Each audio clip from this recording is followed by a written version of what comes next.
Buenos días, jóvenes. Les doy la bienvenida a nuestra ya sexta sesión virtual de la asignatura de Biología 1. Bueno, durante esta sesión vamos a continuar con los temas como está planificado, ya explicamos el proyecto y todo, pero han salido algunos cambios y han habido algunas confusiones durante estos últimos días respecto a los proyectos y las tareas, entonces voy a aprovechar para aclarar todo esto. La primera de estas aclaraciones es que el proyecto integrador de este bloque se va a entregar el día 8 de enero, ¿de acuerdo? Está, de hecho, en la descripción del proyecto y en la explicación de las instrucciones que se postearon en el Google Classroom está puesto 8 de enero, ¿ok? Pero por si las dudas lo digo por aquí también. El proyecto integrador se entrega el día 8 de enero. Eso sí, quiero ser muy conciso respecto a que 8 de enero es la fecha límite final para la entrega de su proyecto. ¿Okay? En esta ocasión, como estamos terminando el curso, no va a haber la oportunidad de, como hacemos a veces, de que, bueno, 1 o 2 días más tarde no pasa nada. ¿Okay? En esta ocasión no puedo prometerles que ese vaya a ser el caso. Entonces, por favor, entreguen a más tardar el día 8 de enero temprano por la mañana. ¿Okay? 7, 8, 9 de la mañana. Porque si entregan después, ya no puedo prometer que yo vaya a revisar su trabajo como lo hago normalmente. De hecho, si pueden entregar su proyecto antes de esa fecha, sería lo ideal. ¿Okay? Incluso si la entregas durante las vacaciones, perfecto, ok, no te puedo prometer que la voy a revisar el mismo día que me la envíes, pero voy a tratar de estar pendiente durante el periodo de vacaciones para ver quién me entregó, quién no me entregó y calificarles pues más o menos prontamente. ¿De acuerdo? Entonces, la otra aclaración que hay que hacer es respecto al cambio que hubo en cuanto a las tareas. ¿Okay? Originalmente se les iba a calificar con 3 tareas, las cuales valían 16 o 17 puntos dependiendo de la tarea. Sin embargo, como hubo un pequeño recorte en cuanto al calendario de clases, la última tarea pues queda un poquito achucada en cuanto a su calendario. Entonces, lo que se va a hacer es que se les va a calificar con su proyecto y las primeras 2 tareas del bloque. ¿Okay? Es decir, la tarea 1 va a valer 25 puntos y la tarea 2 va a valer 25 puntos. Si por algún motivo todavía no la has hecho, adelante, hazla, termínala por favor y entrégalas. Y la tarea 3 entonces se va a quedar como una tarea extra opcional para ustedes. Por lo tanto, los puntos que vale esta tarea, que son 17, se van a manejar como puntos extra para su calificación. Entonces, si tú estás bien de calificación y no hay problema, bueno, puedes simplemente no hacer esa tarea y no hay ningún problema. Si por el contrario, pues sientes que te podrían faltar algunos puntitos, pues no estaría de más que te tomes el tiempo y la hagas para ganar esos puntos extra. Al fin y al cabo, a ustedes les va a servir como una ayuda y también es una oportunidad de aprendizaje para ustedes, ya que las tareas que marco, pues las marco con un motivo. Entonces, habiendo ya aclarado estas 2 dudas, todavía sin más así les quedan dudas, de todos modos nos vamos a ver en la sesión de Zoom más al rato, entonces pues vamos a responder ahí también las dudas que puedan tener. Habiendo aclarado todas estas cosas, vamos a continuar ahora sí con nuestra sesión temática, con nuestro contenido del día. Hoy sí hay tema, lo siento. Y pues, a ver, ahí está. El tema de hoy se llama meiosis y gametogénesis. Realmente esto es un complemento al tema que habíamos visto anteriormente, que era la mitosis, donde hablamos a profundidad acerca de cómo se reproducen las células, que es los diferentes tipos de células que hay en el cuerpo, el ciclo celular y por supuesto lo que es realmente los cromosomas y cómo estos se organizan dentro de un proceso de división celular. Es un tema bastante interesante y un poquito largo, la verdad. Así que este tema, pues vamos a hacerlo un poquito más breve. ¿Okay? Tampoco los voy a torturar con más y más y más contenidos. ¿Okay? Este tema vamos a hacer breve y ya luego seguimos con el resto de temas que tenemos, algunos de los cuales sí son un poquito largos. Entonces, vamos a empezar hablando de la meiosis. ¿Ok? La meiosis es el proceso de división celular, igual que en la mitosis, pero este proceso de división celular es realizado exclusivamente por las células gametogénicas de los seres vivos. Habíamos dicho que la mitosis era llevada a cabo por las células somáticas. Y habíamos explicado que las células somáticas eran todas las células que forman parte de un todo, parte de nuestra estructura física de nuestro cuerpo, ¿ok? Y entonces, prácticamente el 99.9% de todas las células de un ser vivo son células somáticas. Eso dejaba fuera las células gametogénicas, es decir, las células que conforman las células sexuales de los seres vivos, incluidos nosotros.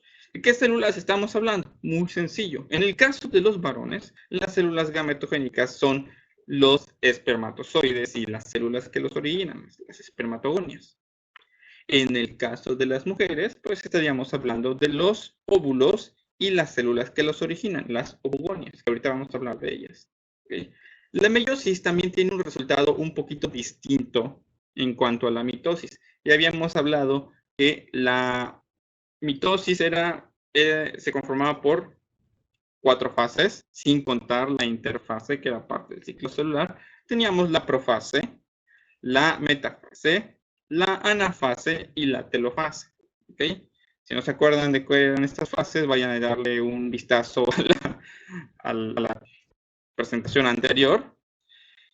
Entonces, la mitosis consta de las mismas 4 fases. Sin embargo, se caracteriza porque está conformada por 2 divisiones mitóticas consecutivas, sin una interfase de por medio. Es decir, la célula no se va a dividir una vez, sino que lo va a hacer 2 veces seguidas. ¿Ok? Esto tiene varias consecuencias. Para empezar, no nos produce 2 células, nos produce 4. ¿Ok? Porque se divide una vez, nos da 2, y luego estas 2 células se vuelven a dividir, cada una por separado, y nos da un total de 4 células. ¿Okay? Estas 4 células producidas son gametos, son o espermatozoides u óvulos. ¿Okay? Y son haploides.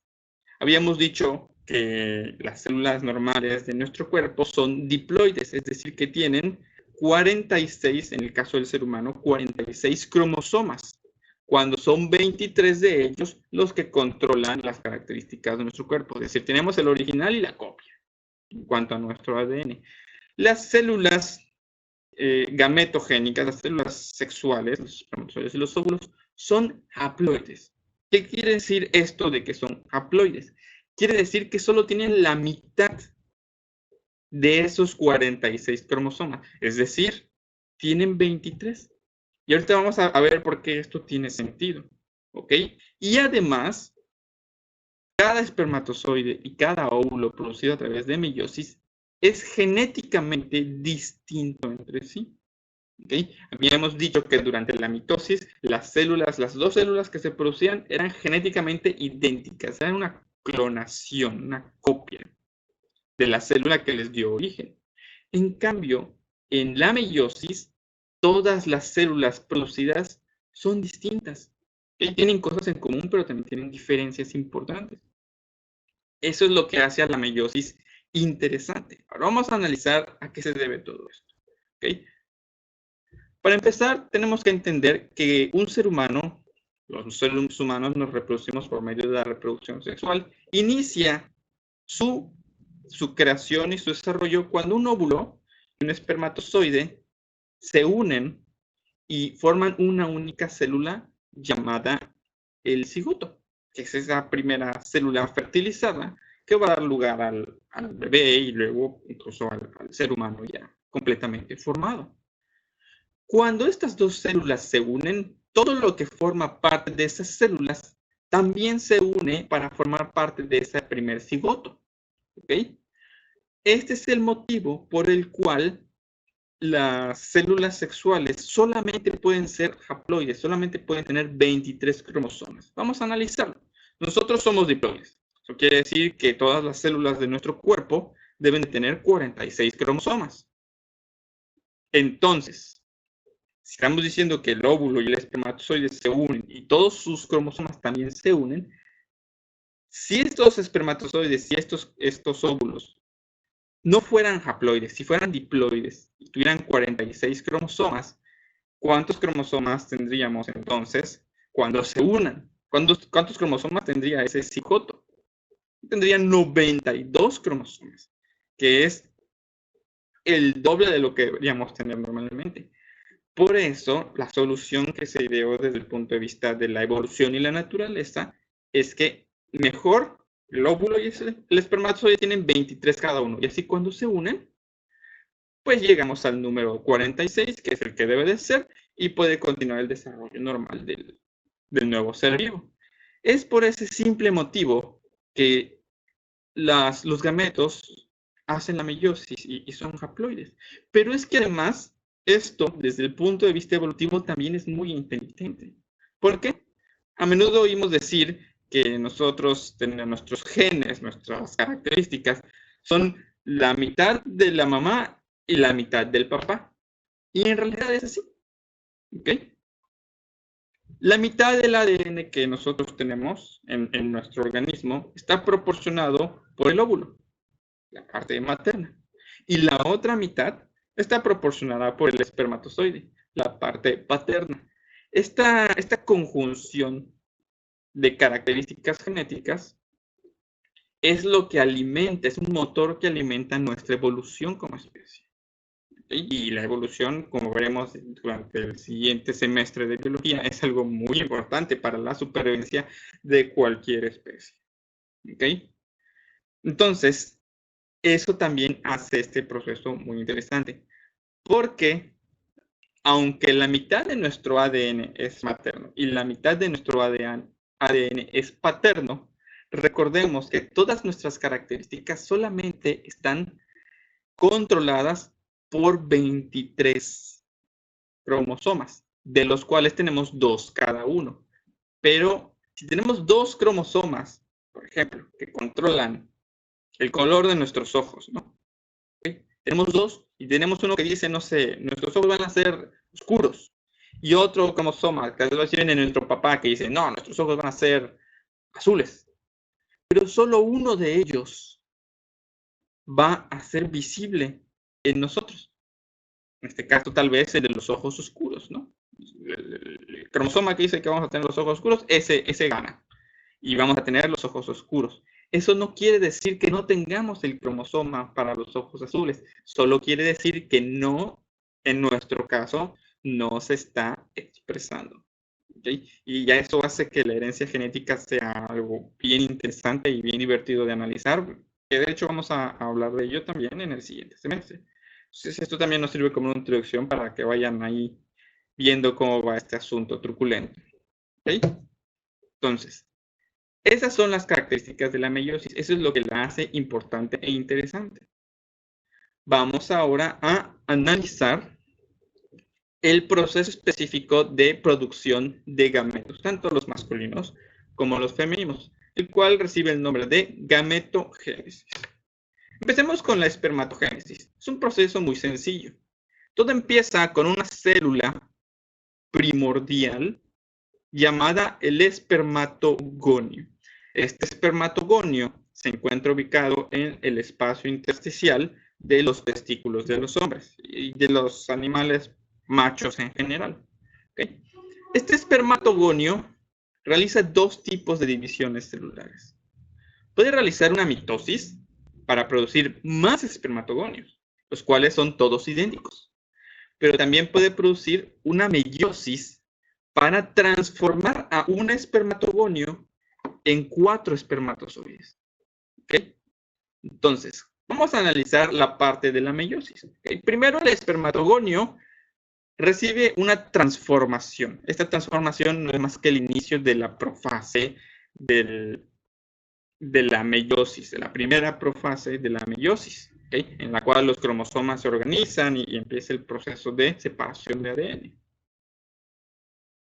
Recordemos que para que esto pueda tener lugar, primero el espermatogonio debe de realizar una interfase completa en la cual el ADN se duplica y todo ese proceso, ¿ok? La célula crece, se multiplican los organelos. Entonces, en este punto, el espermatocito primario tiene 92 cromosomas, o sea, 4N cromosomas. Luego, el espermatocito primario realiza la primera división meiótica, ¿ok? Es decir, realiza una mitosis completa, como estamos acostumbrados. El resultado son 2 células que van a tener cada una 46 cromosomas, las cuales no necesariamente son idénticas. Fíjense las diferencias en el tamaño y los colores de los cromosomas que están contenidos en cada uno. Son potencialmente diferentes. Pero esto no se queda aquí. ¿Por qué? Porque sabemos que necesitamos 4 espermatozoides y que además cada uno debe tener 23 cromosomas.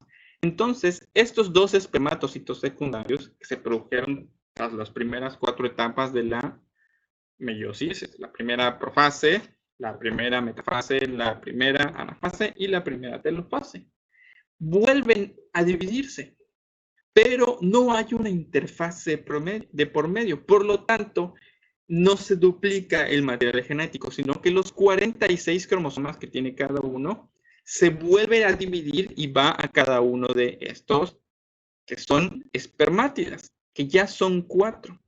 ¿Okay? Entonces, cada una de estas espermátidas va a tener solo 23 cromosomas, pero no está lista para realizar su trabajo. Si se fijan, no tiene las características que debe tener físicamente un espermatozoide. Tiene que madurar. ¿Okay? Todo este proceso está sucediendo en los testículos. Entonces, la espermátida tiene que pasar un tiempo en el cual pueda madurar y pueda transformarse y diferenciarse ya para poder cumplir con las características de un espermatozoide. Ahora, perdón. Algo interesante de la espermatogénesis es que una vez que comienza durante vamos a decir, la maduración sexual del varón, su pubertad podríamos decir, nunca se detiene. ¿Sí? La espermatogénesis es un proceso que no se detiene. Por lo tanto, un varón puede mantenerse fértil prácticamente a lo largo de toda su vida natural, así tenga 80 años. Aunque la calidad genética de los espermatozoides producidos sí se reduce. Es más factible que un varón que tiene un hijo a los 80 años, pues su hijo pueda llegar a tener algún problema o defecto genético debido a la baja calidad genética de los espermatozoides. ¿Cómo sucede esto? Es muy sencillo. Un espermatogonio se puede transformar en 4 espermatozoides. Obviamente, una vez que esa transformación sucede, el espermatogonio ya se pierde, ¿ok? Se tiene que transformar y no puede reaparecer. Sin embargo, en el interior de nuestro cuerpo, en el interior del aparato reproductor masculino, hay cierta cantidad de espermatogonios. Podemos hablar de unos cuantos millones de espermatogonios, ¿ok? Y estos se turnan. Unos espermatogonios se van a transformar en espermatozoides, pero los que quedan no van a hacer esta transformación en ese momento, sino que van a hacer una mitosis. En lugar de transformarse en espermatozoides, se van a dividir y van a producir más espermatogonios. Por eso este proceso puede ser un ciclo constante que permite que el varón siempre tenga espermatozoides disponibles, fértiles, listos para ser utilizados en una fecundación. ¿Okay? Que es algo distinto a lo que sucede en el caso de las mujeres, que ahorita vamos a hablar de eso. Vamos a ir a esta diapositiva en la cual vemos la ovogénesis. La ovogénesis es un poquito diferente. Si bien empieza todo igual en una ovogonia, ¿okay? Esta ovogonia inicia su proceso de división durante el desarrollo del feto. ¿Okay? Es decir, este proceso inicia desde antes de que la niña o la mujer haya siquiera nacido. ¿Ok? Durante el desarrollo embrionario de una nueva niña, todas las ovogonias que dispone van a realizar el inicio del proceso de meiosis, ¿ok? Inician y se transforman todos en ovocitos primarios. Todos. No queda ni una sola ovogonia. ¿Okay? Esto desde ya nos plantea un fenómeno interesante. Mientras que los varones tienen un suministro prácticamente ilimitado de espermatozoides, las mujeres solamente tienen una cierta cantidad de óvulos que pueden llegar a producir, y una vez que se termina esa cantidad, la mujer ya no es fértil, ya no se puede reproducir. ¿Ok? Entonces, esa es la primera diferencia importante que podemos ver. Entonces, durante el desarrollo embrionario, todas las ovogonias, también podemos hablar de unos cuantos cientos de miles, se transforman en ovocitos primarios, que están empezando a hacer su división meiosis 1. Luego, durante la infancia y la niñez de una niña, el proceso queda congelado. ¿Okay? No sucede nada, los ovocitos primarios están ahí como dormidos. Y es entonces, durante la pubertad, la menarquía, por ejemplo, la primera menstruación y el inicio de la maduración sexual de una niña, que se transforma en una señorita, que estos ovocitos comienzan otra vez su proceso de división. Durante este proceso, todos los ovocitos primarios quedan listos para empezar a terminar su meiosis, pero solamente uno al mes, uno cada periodo de 21 días, lo va a hacer. ¿Okay? Se van turnando, no lo hacen todos a la vez. Entonces, cada 21 días, uno de estos ovocitos primarios que está ya listo para continuar, va a continuar su proceso de división. ¿Okay? Va a hacer su división, meiosis 1, y vamos a obtener 2. Uno de estos es el ovocito secundario, que es el primordio de un óvulo. Y el otro se va a convertir en un cuerpo polar.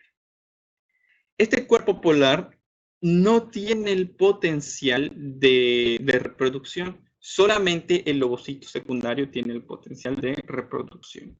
Este cuerpo polar tiene otras funciones de las cuales hablaremos más adelante cuando hablemos de la reproducción ya del ser humano con un poquito más de profundidad, pero pues básicamente su función básica es quedarse con el ADN que sobra para que el ovocito secundario pueda tener los cromosomas que necesita. ¿Okay?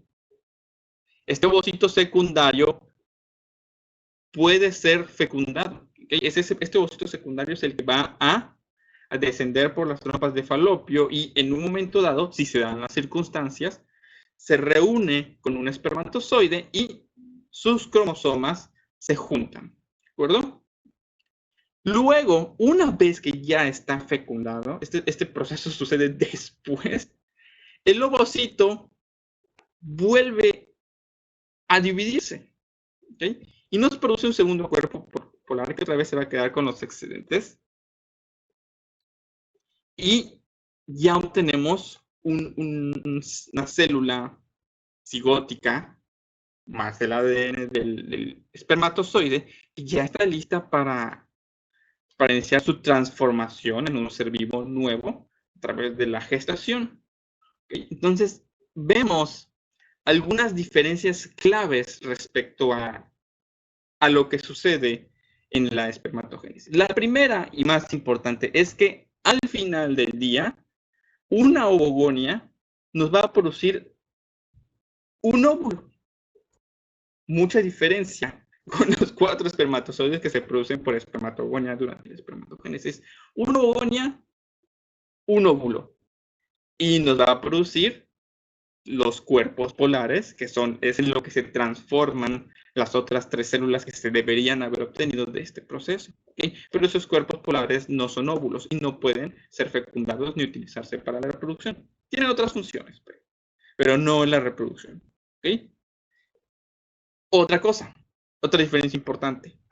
Como todas las ovogonias se transforman en ovocitos primarios, no queda ninguna disponible para realizar la mitosis y producir nuevas ovogonias.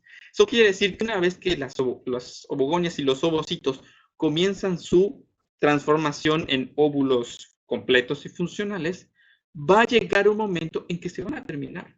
¿Okay? Tenemos ahí nuestro stock, bueno, las mujeres tienen ahí su stock de potenciales óvulos y cada mes agarra uno, los va agarrando y eventualmente se terminan. ¿Sí? Entonces, eso ocasiona que la fertilidad de una mujer tenga una fecha límite. Cuando finalmente los últimos ovocitos, los últimos óvulos ya se han utilizado, la mujer sufre una transformación fisiológica que es conocida como la menopausia. Son las transformaciones hormonales que suceden cuando la mujer ya no puede ser fértil y su cuerpo pues simplemente deja esta parte reproductiva de lado y se dedica a sostener el resto de funciones normales de una mujer, de una persona.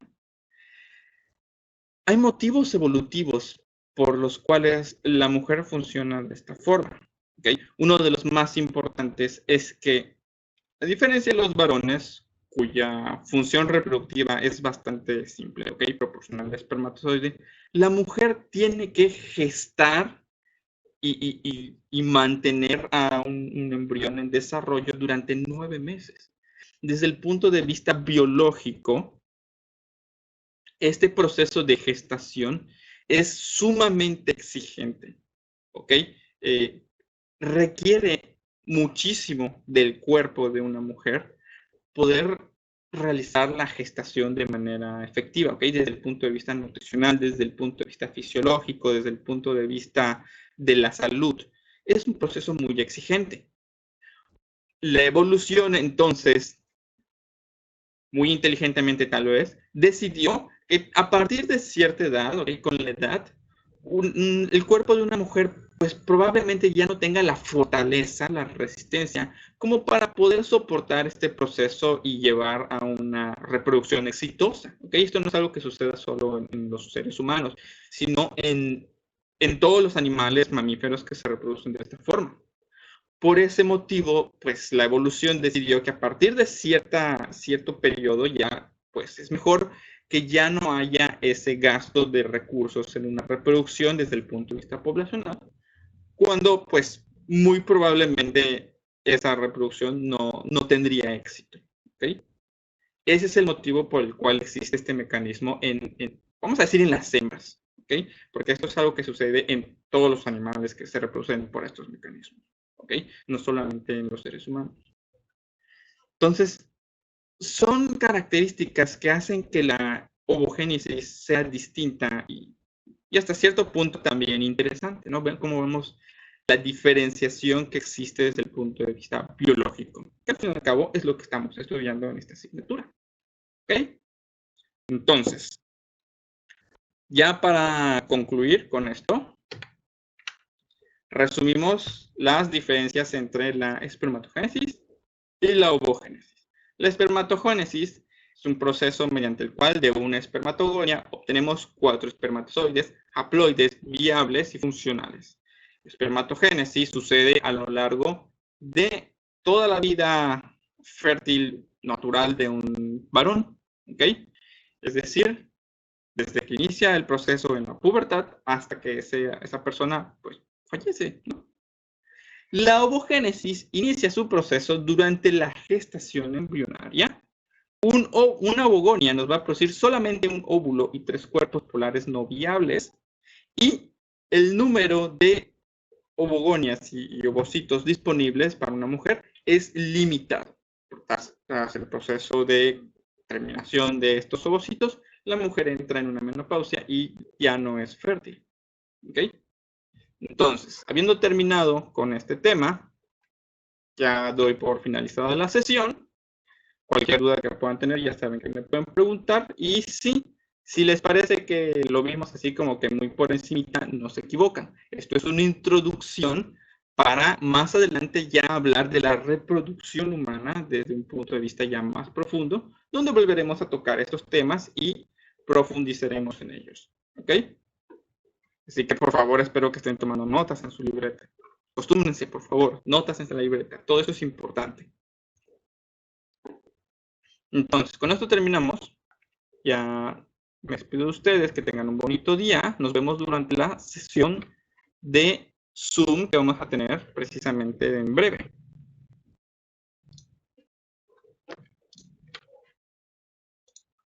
Hasta luego, chicos.